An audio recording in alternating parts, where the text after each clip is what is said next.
Hey, Life Groups, welcome back to our baggage check series where we're in week 7. And throughout this entire series, we've been discussing topics that you and I deal with and baggage that we carry.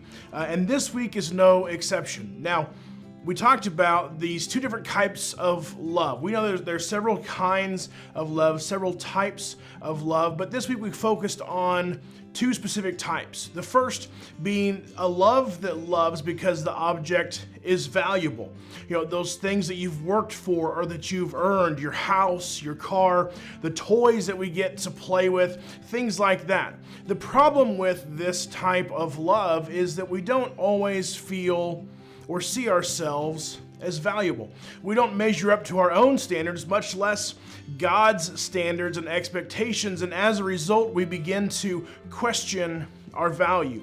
Insecurity creeps in and we begin to question our worth and if we actually are capable of being loved. Or maybe some of you have stopped questioning and you've actually begun to internalize those thoughts. They've moved from questions to statements. They've moved from your head to your heart.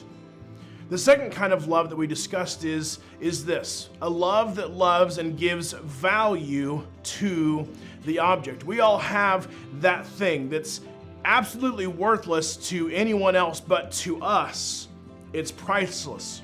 For me, it's a guitar. To the ordinary person, this is nothing valuable, but the guitar to me is invaluable. It was a gift from my parents. It was really how I got started leading worship, and this guitar is extremely valuable to me.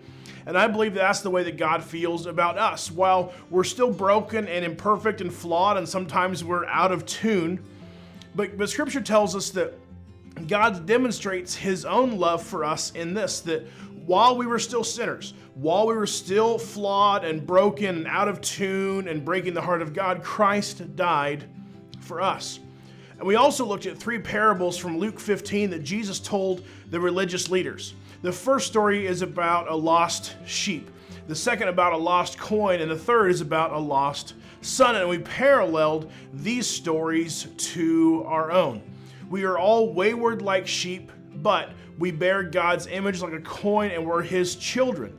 God doesn't see humanity like you and I see humanity. He doesn't see the lines that we draw or the categories that we create for people, but He sees us as wandering, image-bearing children of infinite value.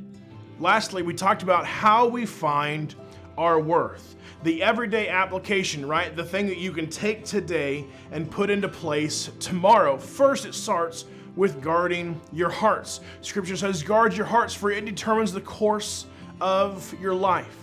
Secondly, we take captive every thought and make it obedient to Christ. Just like we talked about 2 weeks ago, it starts with renewing your mind and renewing your thoughts. And then finally, we fix our focus on what is true, honorable, right, pure, and lovely, admirable, things that are excellent and praiseworthy, all of which point us back to Jesus.